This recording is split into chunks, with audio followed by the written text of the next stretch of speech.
And many people ask, how do I feel a feeling of an experience that I haven't had yet?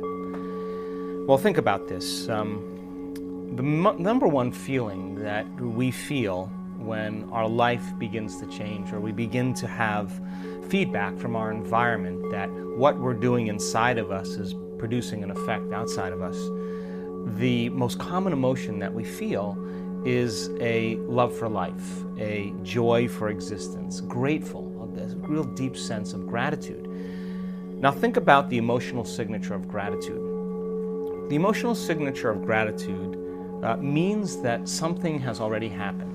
When you receive something, or when you're given something, or you are in the process of receiving or have received it, you give thanks. So the moment you start feeling this emotion of appreciation and thankfulness, you will automatically say thank you, which means I've just received something. I'm acknowledging that I'm receiving it from you. So most people live their lives waiting for something outside of them to change how they feel inside of them. They're waiting for their new relationship. They're waiting for their new job. They're waiting for their new mystical moment to occur before they feel the emotions. So basically, they're spending the majority of their time waiting and not creating, living in lack, living in emptiness, living in fear, waiting for that external event to take away their emptiness or pain. That's the Newtonian model of reality, of cause and effect. Turns out, though, the moment you're feeling that lack, you tend to try harder and force and control and try to predict or manipulate the outer world, because you're doing everything you can, because you're experiencing a separation or polarity from what you want. You're waiting for it to happen and not creating. So then, two things. When you combine a clear intention with an elevated emotion, a heart-centered emotion, not the emotions of survival that are anger and hostility and aggression and competition or hatred or envy or jealousy or insecurity or fear or anxiety or pain or suffering or guilt or shame. Those are derived from the hormones of stress. An elevated emotion is a heart-centered emotion. And a heart-centered emotion lacks polarity. This is the center of oneness. This is the center of wholeness. This is the union of opposites. This is our connection, our bridge to the quantum field. This is where we connect. So think about it. When you begin to feel a heart-centered emotion, what you're doing is you're falling in love with your life.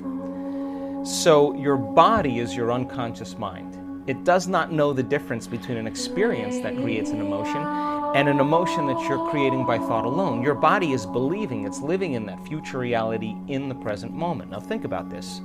The latest research on genes says the environment signals the gene. Well, the end product of an experience in the environment is called an emotion. So when you begin to embrace the emotion ahead of the actual experience, you're signaling the gene ahead of the environment. And now you're beginning to instruct and select new genes that make new proteins. And proteins are responsible for the structure and function of your body. So you're literally becoming your dream. You're literally becoming it. So when you feel that emotion, you tend to be less interested in looking around outside of you of how it's going to happen. If you're walking around conditioning your body every day to feel that emotion, that you're in love with yourself and you're in love with life and you're worthy to receive and you're open and you're inspired and you're optimistic and you're enthusiastic and you're feeling that emotion, you feel like your future has already happened. So you're less likely to feel lack or separation. Now think about this. Point number 2. Once energy makes it to this center and you feel gratitude, that center begins to produce a measurable magnetic field. That's a frequency, that's energy, and all frequency carries information. So now you can lay the thought of your new relationship on that frequency, and now you're broadcasting a whole new electromagnetic signature into the field. So then the longer you're conscious of that energy, the more you're calling your future to you. When this center is opened up, you're connected to the quantum field. So now you don't have to go anywhere to get it, to try to force it or control it or predict it. In fact, you're the magnet.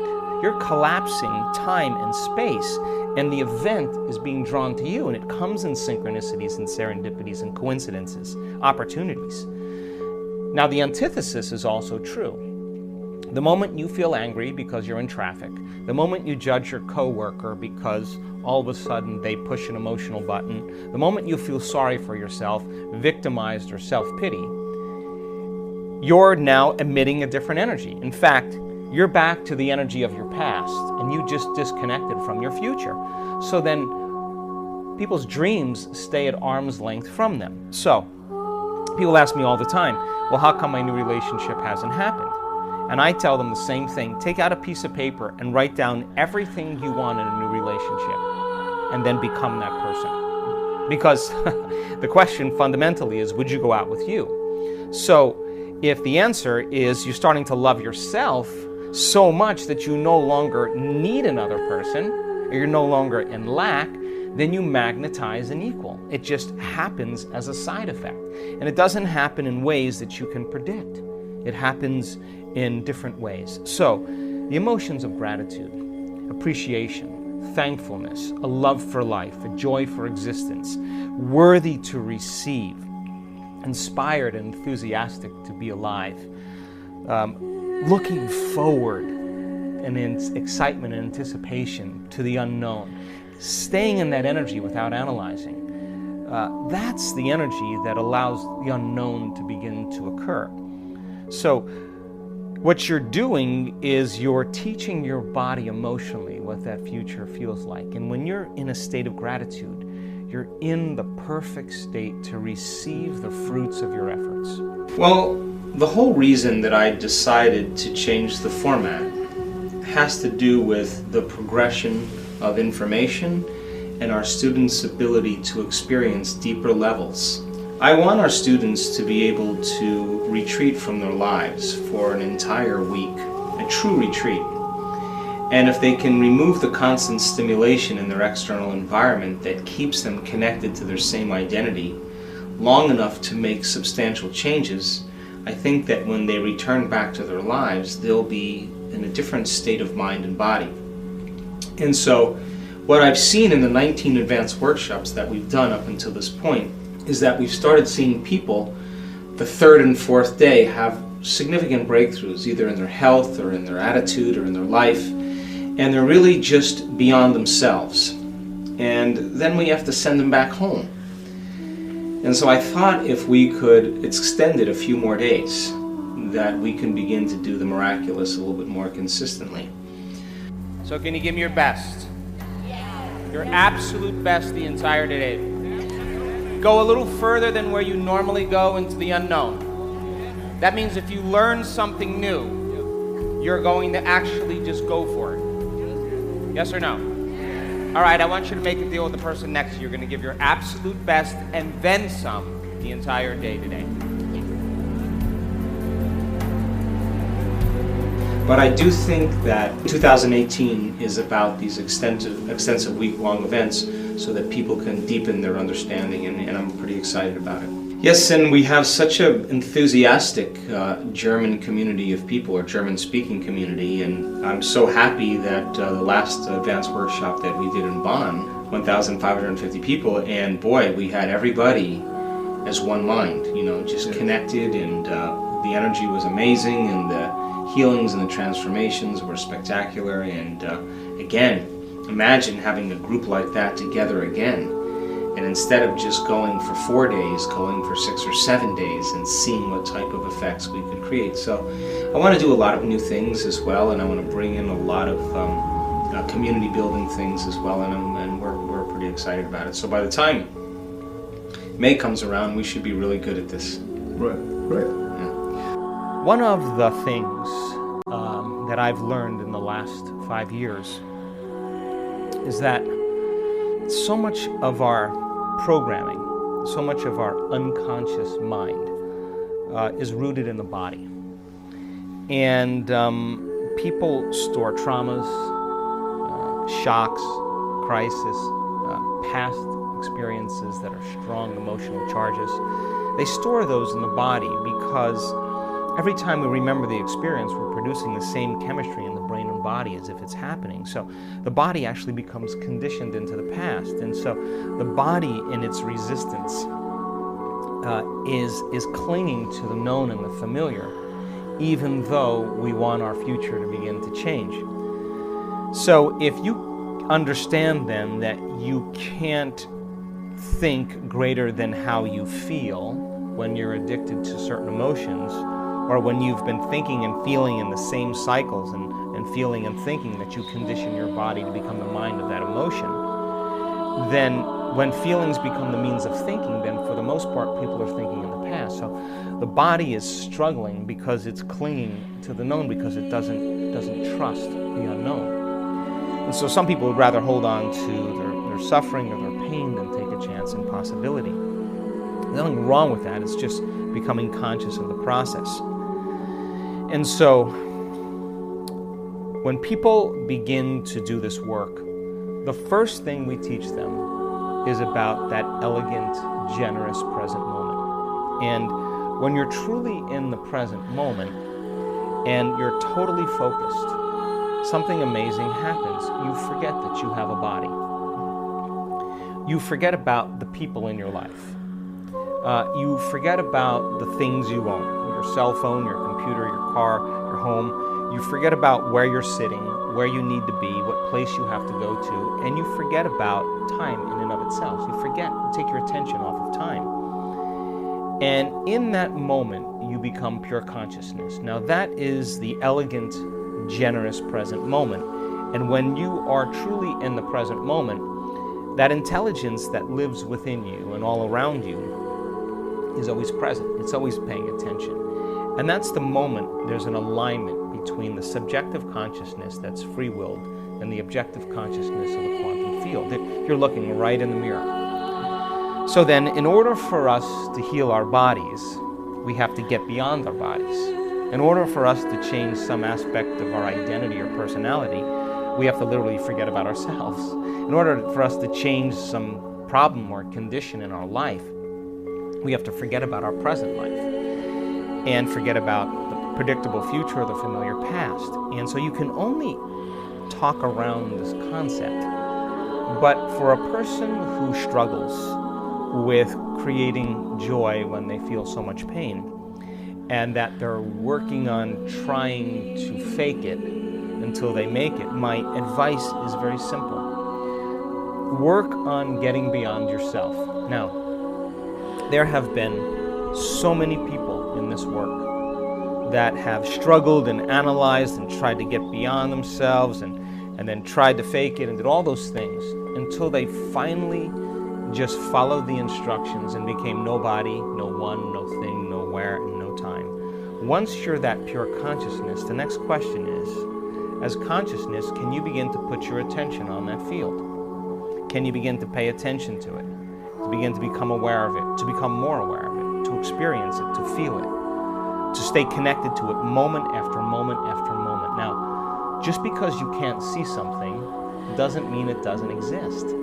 So as your consciousness begins to become aware of the consciousness of the quantum field, and you're experiencing less separation. Remember, separation is three-dimensional reality. My senses fool me into believing you're over there and I'm over here and there's time and space between us. Three-dimensional reality. But as you begin to become pure consciousness, you begin to experience less separation. As you begin to put your attention on that field and stay present with it, that infinite space, and tune into it, and begin to become more aware of greater degrees of oneness and wholeness. The signature of that unified field, that energy that is organizing everything material, is intelligent love. It is very organized energy that we can only describe as love, but not like chemical love you have for your dog or your kids or your partner, but it's electric. It's the most familiar, unfamiliar feeling you'll ever have. It enlivens us. It is the very life force. It is the glue that's holding everything together. So then the moment you put your attention on it and you begin to connect to it, where you place your attention is where you place your energy. You're investing your attention and energy into that field, and you'll begin to experience greater and greater degrees of oneness and wholeness and begin to feel more love. And now you don't have to try, because the energy from these centers moves right into the heart. We've measured this thousands of times. And the person then is being baptized by the divine. And all of the struggles all of the effort, all of the analysis, all of the bad meditations, all of the good meditations, all of the quitting, all of the complaining is worth it. Because that moment you run into it, it is the most amazing feeling you'll ever have. So I'm not asking people then to create a fake feeling just to pretend that they're there. I'm asking them to become passionate. And when they're in that field and they're no longer encumbered by their body, now they can think greater than how they feel. They're not connected to matter and anything material. They're connected to this field. So I think about when I'm creating, if I am going to do something unlimited, I gotta feel unlimited. If I'm gonna create something magnificent, I have to become magnificent. So we have to work ourselves up into that state. And so there's an excitement, there's a change in energy. And when there's a change in energy, when you change your energy, you change your life. And nobody changes until they change their energy. So the fundamental question is, what do you get passionate about? What moves you? And this isn't a mechanical process. We're intuitively wired to create. So when you and I are saying, okay, let's create a new app, or let's create a program for our German community, and we're sitting down and we're starting to talk about it, and we're getting all these great ideas, our energy's changing, we're getting excited, and that's the energy that's available to create with. So the stronger the emotions that we feel to certain problems and conditions in our lives, the more we put our attention on the cause, whether it's your ex, whether it's your boss, whether it's a coworker, whether it's your pain. And basically, if you place your attention on those elements, you're giving your power away to that person or thing. So as you begin to overcome those emotions in the process of connecting, then as you overcome those emotions, you'll take your attention off those people or problems, and you'll begin to break the energetic bond with everyone and everything in your past, present reality. And now you're calling energy back to you. That's available energy for you to design a new destiny. So much people's creative energy is tied up in their pain. So then as they begin to take their attention off their pain, their body is starting to move closer to the present moment every day. And so don't be impatient. Every day is the mastery of self. If you overcome just a little bit of yourself every day, there will be a different feeling that warms your heart. That's where I want people to be. And those add up over time. And yes, there's difficult meditations. Absolutely, I have them all the time. But if you are willing to sit in the presence of that fire and be willing to face off with it and keep returning back to the present moment, every time you do that, every time you catch yourself thinking about another person or another thing and you become conscious and return back to the present moment and unfold back into possibility, that's victory. And that's what begins to take us into this sense of worthiness, this sense of respect for ourselves and everybody else. We begin to honor and love ourselves more because we're in the crucible, we're in the fire, but we're working.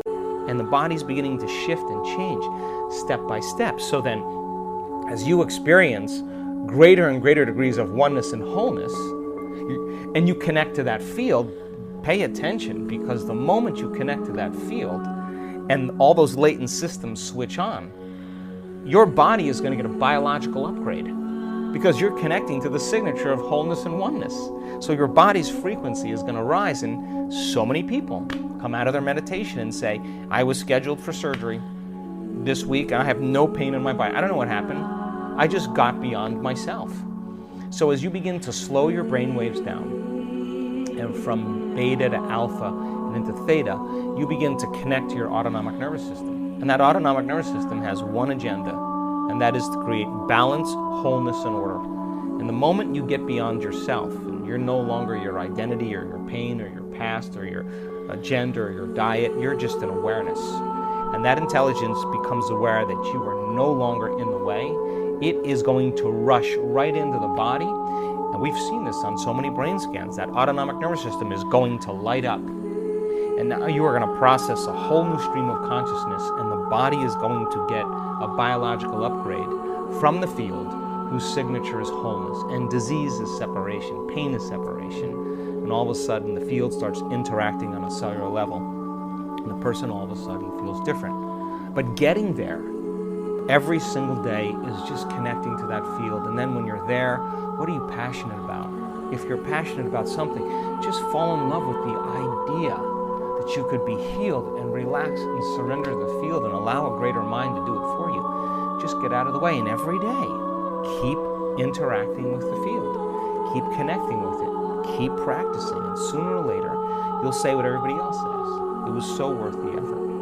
Could you let us know what means becoming supernatural for you? Well, this is a book, I think, Bernard, that I've been wanting to write for some time now. And I think science is the language of mysticism, and in my last 3 books, I've gone to extensive measures in referencing a lot of different research. But over the last 4 years, as you know, in our advanced workshops, we've been doing our own scientific measurement. We've made so much scientific history in some of the recordings that we've seen. And the measurements are supernatural. Now, up until this point, we've seen people heal from cancer and diabetes and lupus and MS and hormone conditions and chronic pain and anxiety and depression and even genetic disorders that medical science had no solution for. So, in a sense, that's supernatural. People have had mystical experiences that have transcended their ability to put it into language. They've created new jobs, new relationships, new opportunities in their life, new careers, and that seems to be a consistent theme that's happening more and more because our students are doing the work. What makes all of those things supernatural is quantifying those subjective experiences with objective measurements.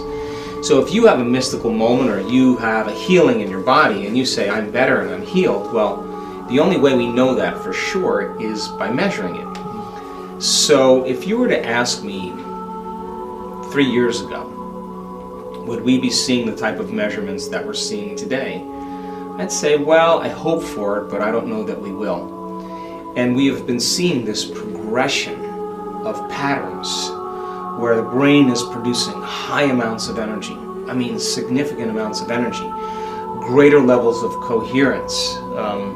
We're seeing very significant changes in neuroplasticity. We're seeing our students being able to change their brain states in shorter and shorter amounts of time because they've been practicing it, and regulating their heart rate as well. And so these were things that you would once think that a yogi or a mystic should be able to do. But common people are doing the uncommon, and someone's got to be able to tell that story. And so most of the references and most of the science is really based on the measurements that we've produced. And we now know that you're not hardwired to be a certain way for the rest of your life, and you're not doomed by your genes. That we are marvels of adaptability and change. And we have worked really hard in teaching students how to get beyond themselves. Be like Gandalf on the bridge. You may not pass ever again. Are you with me? And I'm going to say to you, let this moment define you. And then I'm going to say to you, now, what do you want to believe and perceive about yourself and your life, and how will it feel? Come on, it's time to change your energy and to move into a new state of being. And all I want you to do is remember that belief and bring up the emotion. And the stronger that emotion and the more powerful you feel it, the more you'll pay attention to that belief, and you'll begin to create a long-term memory. Are you with me still? They'll begin to experience greater levels of energy, greater levels of coherence, because it is a very self-organizing field of information. So when they begin to interact with it and begin to connect with it, we're seeing very significant changes in their biology in shorter and shorter amounts of time, because they're not creating as their body, they're not creating as their identity, they're not creating matter to matter, they're creating as from the field. And so I've written this book to give the world, hopefully, enough evidence that common people can do the uncommon, and that we don't have to rely so much on our outer world to change our inner world. And so I wrote the book to give people first the scientific explanation, and then very easily give them the how-to, to show a case history of someone who has done it and a story that goes along with it, and then the measurement to show that it's possible. And it's also bridges on that concept of mysticism and what are the latent systems in the brain and body that can become activated for you to have a very transcendental moment. And so I did my best. Yeah, and I think it's an amazing time because it's becoming like the 4-minute mile. We're piercing a veil of consciousness as a community of students doing this work, me included. And once you pierce that limited veil, all of a sudden, like the 4-minute mile, more and more people start to break that mindset. And that's what's happening in this work. And so I hope that that kind of consciousness becomes infectious. I hope that kind of consciousness begins to influence one another. And doing the work then allows us to have the tools to begin to apply them to our lives. And I wanted to have enough meditations in the book, enough practices where people could really get the information and then jump right into the experience. So many people want one thing with their conscious mind. I want a new job, I want a new career, I want a new life. And yet their subconscious mind has been programmed. Now think about a program. When you create a program, it's automatic. When you create a program, it runs. So the person is, with their 5% of their conscious mind, is having this desire for something, and yet their subconscious mind is doing something else. As an example, I used to take my oldest son golfing with me. And he used to say to me when we were on the fairway, I'm really worried about hitting that tree. And I would say to him, what tree? Because if you're worried about hitting that tree, what is the imagery that your brain is creating? You're worried about not hitting it. You're doing that with your conscious mind, but your subconscious mind is creating the picture of you actually hitting the tree. That's why you're saying it. So the subconscious is 95%, so more than likely your body is going to do exactly what it's programmed to do. So what's the relevance of that?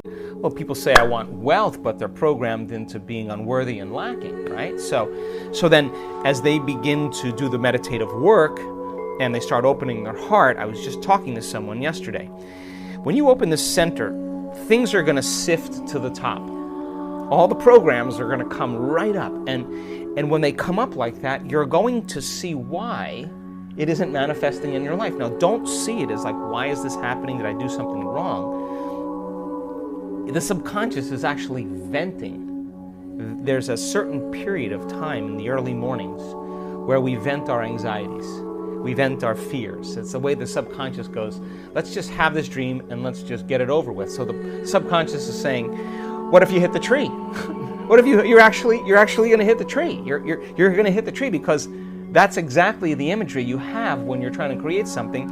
You're saying, I really want this because I'm really afraid of dying. I'm really afraid of failure. I'm really afraid of rejection, right? So the person is subconsciously and unconsciously creating the imagery that's actually being revealed to them. So how do we change that? Well, really simple. We got to start rehearsing like a new way. We got to start getting into those deep brainwave states, getting beyond the analytical mind, slowing our brainwaves down, getting into the operating system, and start reprogramming. Okay, so when this happens, these are the things I'm going to do. These are the things I'm going to do to create that, and start rehearsing those steps, priming and reprogramming the brain into a new outcome. So I have had that many years in my life, but I always have seen it as a strong sign, a strong symbol that I got something switched in my brain. I could say that people say I want to be healthy. Yeah, it's 5% of your conscious mind, but you set them at the dinner table and they're breaking all the rules of everything they said. So why does that happen? Because the program is running and they've lost their free will to a program. So now, that's important because your subconscious is talking to you. Now you got to get in there You got to get in there and start rehearsing that you're going to step away from the table, that you're not going to eat after a certain hour, that you're going to make better choices, and rehearse them and remember what you're going to do and what you're not going to do. Now you begin to, on a fundamental level, begin to rewrite the script, begin to rewrite the program. And over time, if you make one or two new choices and restrain some old choices, you'll tend to make more better choices after you make a few, because you'll start feeling the satisfaction of your efforts. So don't see it as like doing something wrong. It's just that the mind is polarized. And people will say that they want something, but the subconscious is saying, look, this is really what's happening. So get in there now. Now you have the information to begin to unlearn those subconscious programs and begin to rewrite some new ones. Dr. Joe, you're talking a lot of time about the unified field and the quantum field. Could you let us know how people could reach the quantum field? Well, you don't reach it, although that's a good way to explain it. If you think about it, the majority of time people are putting all of their attention on matter. That we've been habituated to pay attention to objects, to things, to bodies, to people, to the place we're in, and to linear time. And where you place your attention is where you place your energy. Throw in the hormones of stress, and now the brain and body become aroused, and now you're really narrowing your focus on the material world, and the very chemicals cause us to become materialists, to define reality with our senses. And so in the quantum model and in the model of physics, reality is both a particle and a wave, right? Matter and energy. So then we can't experience that energy with our senses. We can only experience physical reality with our senses. We experience that quantum with our awareness. So our research over and over again shows that when a person takes their attention off their body, off of the people in their life that they identify with, that becomes their identity, to the things they own, places they live, the places they go, in time in itself, predicting the future based on the past, and surrender into the present moment. The moment they become nobody, no one, no thing, nowhere, and no time, and none of their attention is on anything physical, then they're disinvesting their energy out of this three-dimensional world, and they're falling into the present moment, the eternal present moment. According to the quantum model, all possibilities exist in the present moment. So now they're on the bridge when they become nobody, no one, no thing, nowhere, and no time. So they're not going to be preoccupied with their pain. They're not going to be preoccupied with their husband or their wife. They're not going to be preoccupied with what time it is. They've done the work to get to that point. And we've labored really hard over the years and intensely to get people to get beyond themselves. But then, when you begin to pay attention to this unified field without your senses, with your awareness, and begin to experience it, to stay present with it, to become more aware of it, to pay attention to it moment by moment by moment, where you place your attention is where you place your energy, and what you place your attention on expands. So every time you begin to tune into this frequency, and the quantum field is just information and energy, every time you begin to connect with it and you have an experience, it begins to change your brain physically. That's what experience does. And so now you have more circuits in place to experience more of it. And if you keep becoming more connected to it, sooner or later you're going to have a very strong experience with it that's going to cause you to feel more whole and more at one, because the unified field is the governing field of energy that unifies everything material in this world.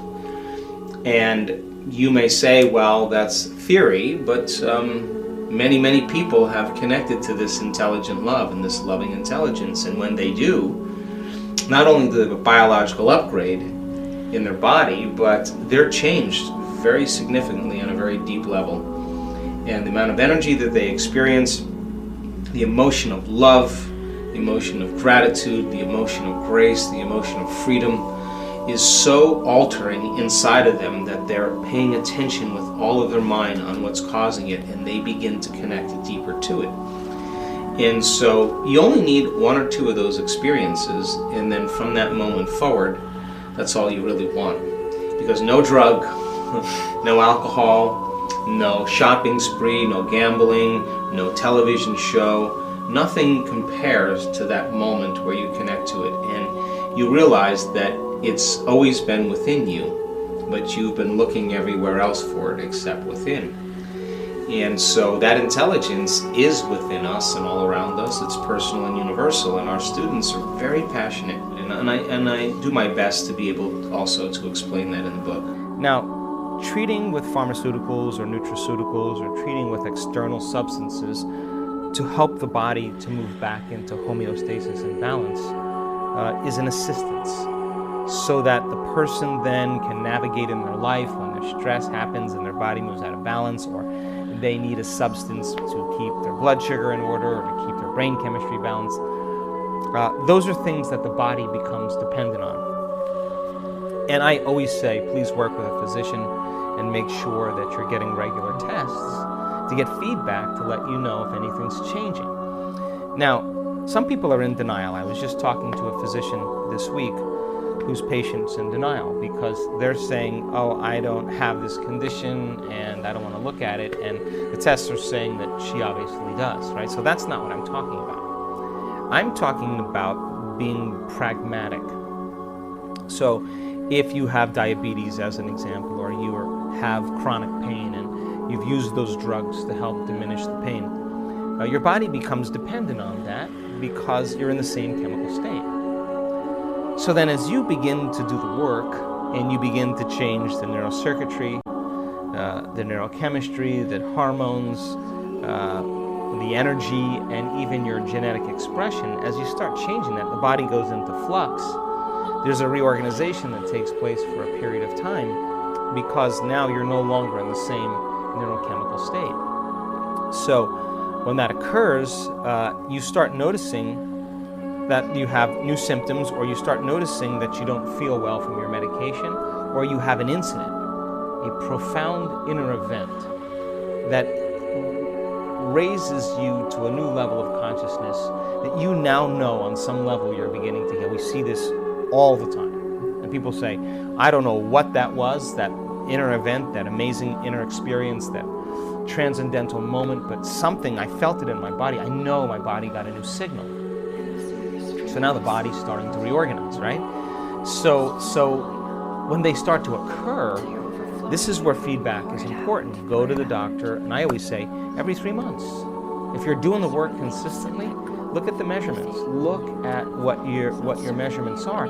And when you're finishing your meditation and you lay down, and let's just say your normal blood value should be 100 and you're at 500. And so then when you lay down and you surrender, you just hold 400 in your mind and just let the divine get a good look at that and just surrender it and say, this is my new value. And people start getting super creative in the process. They start to move the needle. So many people do that, and the doctor says, look, I don't know what you're doing, but I think we should diminish the dosage or cut the dosage in half because we've had some really significant changes. I don't know what you're doing, but don't stop doing it because it's working.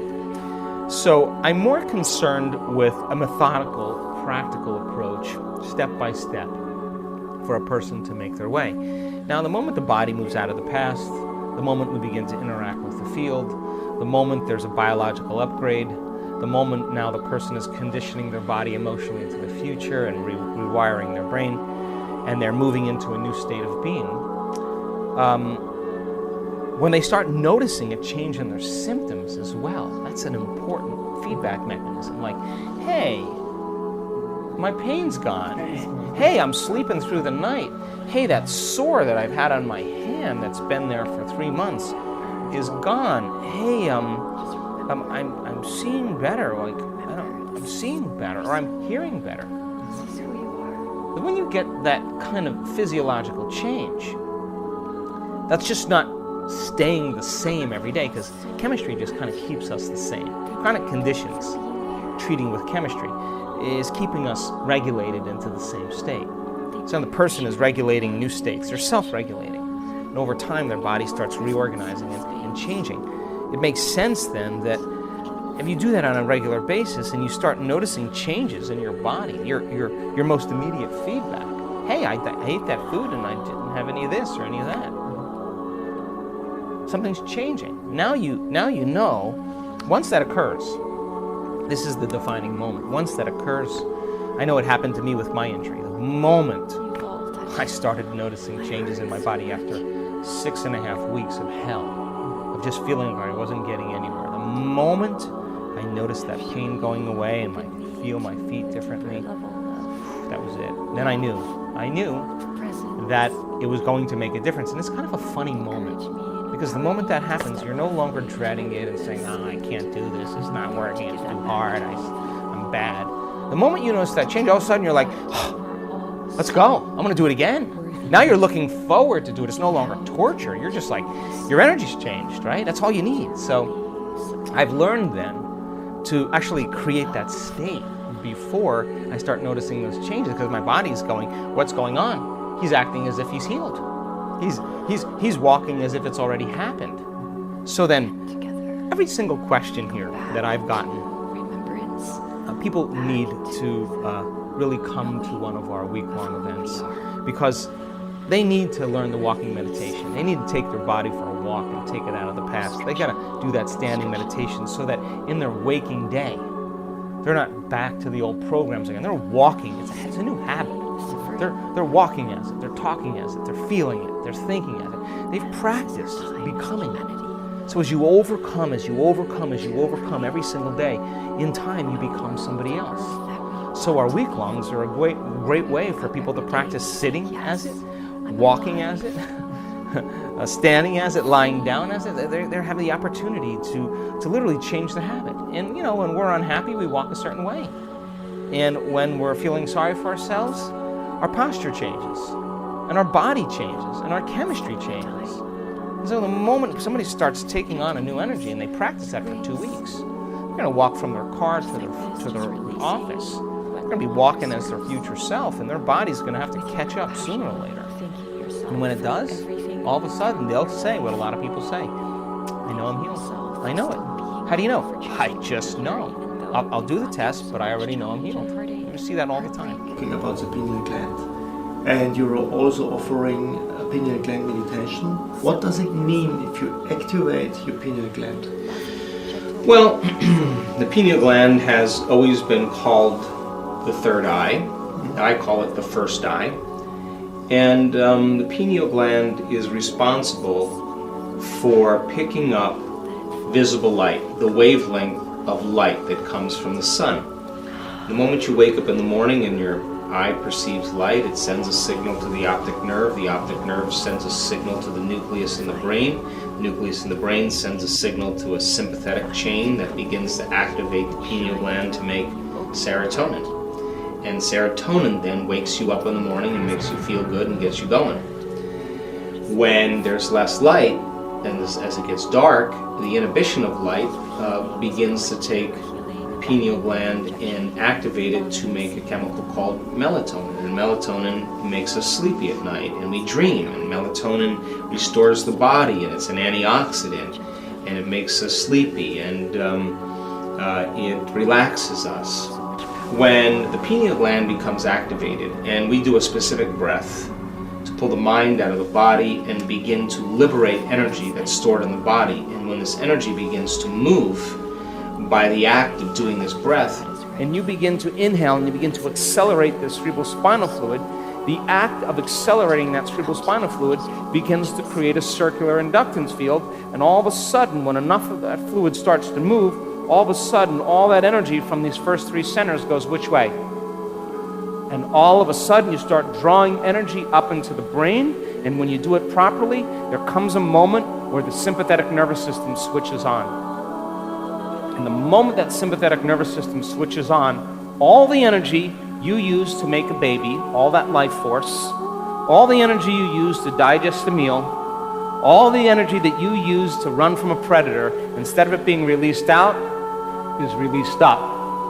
And that brainstem opens up, a gate at the brainstem releases, and that energy from the body strikes the pineal gland and the thalamus. There's one on each side. And the thalamus then is like a train station. It sends information up to the thinking brain, and all of a sudden the brain goes into a very, very fast brainwave pattern called gamma brainwave patterns. Now the brain is super aroused, but the arousal is coming from within us. It's aroused because of energy, and the brain goes into ecstasy, it goes into bliss. Are you with me still? Come on. And the moment that energy travels up to those thalamuses, those little junctions, and energy is released up into the neocortex, the pineal gland all of a sudden begins to interact with that energy. Are you with me still? And the moment that energy reaches the pineal gland, something amazing happens. That energy begins to change melatonin into some very powerful derivatives and metabolites.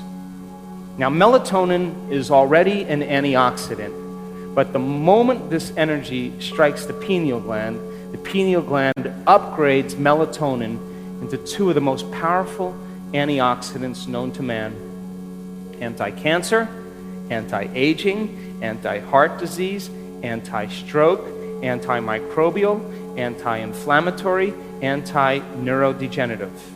All of a sudden now the brain is producing the same chemical found in electric eels and profound chemicals that cause us to become very lucid. And now we're having an inner vision. And that inner vision is more real than anything that you've ever experienced in your life. We do a meditation then to be able to activate that center. It's a latent system that once activated then begins to tune into frequencies beyond visible light, faster frequencies.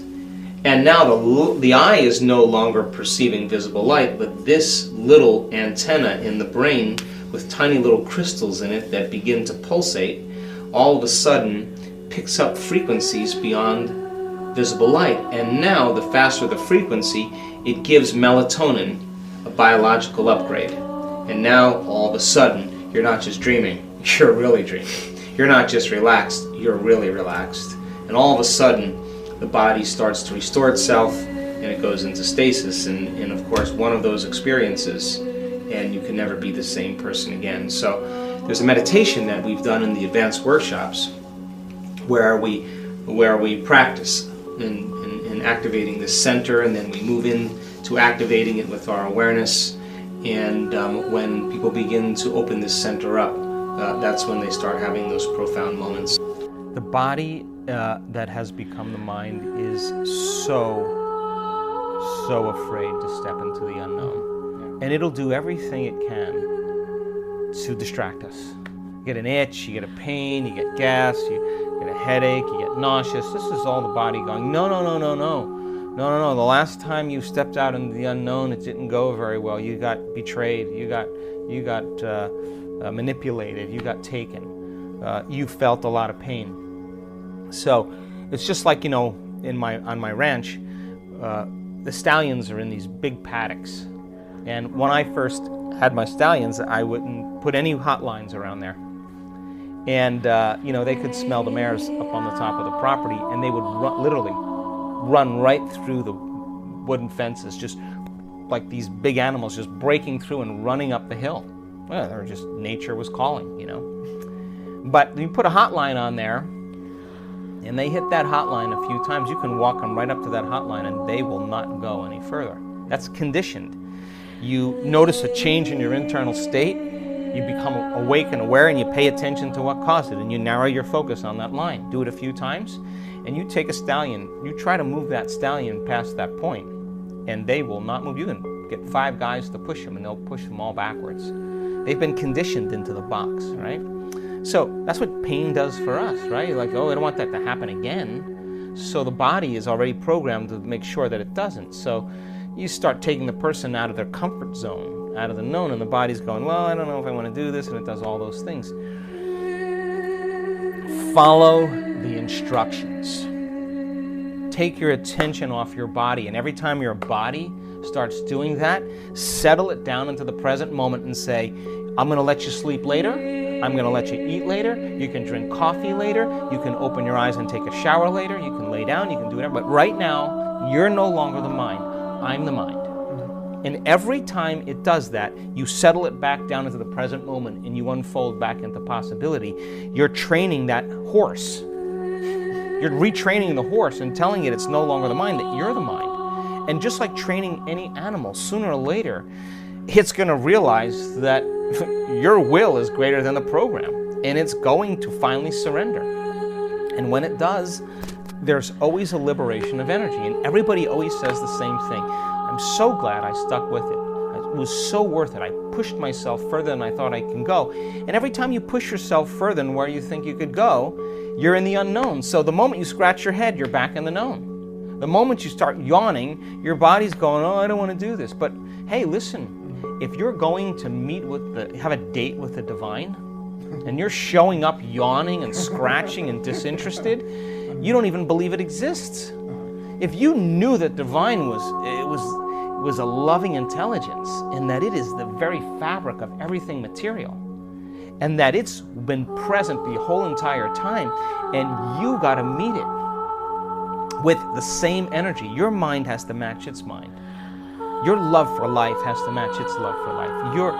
Your will has to match its will. And when you do, and you eclipse with that intelligence, you won't be yawning. You won't be itching. You will be stunned by its magnificence. So many people they go at it kind of half speed, and they go at it like, I don't want to do this, or I'm tired, or that's the body-mind talking as they go into it unconsciously. But if you knew that you could create something new by changing your energy, and that you could connect to this intelligence that's real, what would you bring to the date? You'd be on time. You would be present. You would be engaged. You would bring your best. You wouldn't let anybody or anything distract you, just like your date with a lover. You wouldn't miss that date for anything. You would move mountains to make sure that you had time for that person. Well, we're talking about the prima materia here. I mean, if you're showing up that way, then there's a program that you're already thinking that it doesn't exist subconsciously, or that you can't arrive at, or it's too hard, or it takes too much work, or whatever people do when they resign. But when you say, I don't want my breakfast, I don't want my coffee, I don't want my tea, I don't want my sleep, I don't want my shower, I don't want my cell phone, I don't want my comfort, I don't want any of these things. I want you more than anybody else. You are the object of my affection. And you bring your best. I mean, think about this. People step into the altar of the divine, and they complain all the time. Like they beg for things. I mean, do you want a relationship? Think about it. Do you want to be in a relationship with someone who's asking for things, for you to do things all the time for them? They're needing things all the time, that they're begging, sooner or later, you're just going to be like, I don't have time for this, because you're not connecting first, right? So connect with that intelligence and understand that you have to match it in its presence, and that you have to make a commitment when you sit down. You're going to sit up like a noble being, that you are going to disconnect from everyone or anything, and you're saying, this is my time. I'm investing my time and attention into the divine. I'm putting my attention on the unknown, and I want to see feedback in my life to let me know that this intelligence is real. And I'm making time to emulate it, to become it, to connect with it. And no person, no thing, no experience, no place is going to take me from my attention to it. And now you're going to get an electrical signal, and your body's going to be like jumping on a horse and grabbing your legs and wrapping around and giving a little kick like, let's ride. The horse knows the moment the rider gets on and grabs it and kicks it like we ride, the horse knows that it's no longer the mind, that somebody else with a greater intelligence is now the mind. So many people have been conditioned into believing how powerless they are. They don't think that their thoughts make a difference, that their feelings make a difference, that their gestures go unseen, that people or that they're ever seen. People have been conditioned that they don't matter, that they're powerless. That is absolutely not the truth. Sit up like a noble being. Command the present moment and say, for these 45 minutes or half an hour or 20 minutes or an hour, whatever it is that's for you, this is who I become. And you don't get up until that person your body is going to sooner or later get very, very excited about connecting to it, because that feeling is going to be electric, and I can guarantee you won't be yawning or scratching or any of that stuff. You're going to leave that way behind. That's just the body, and it just needs a master to step in and say, this is my time and this is how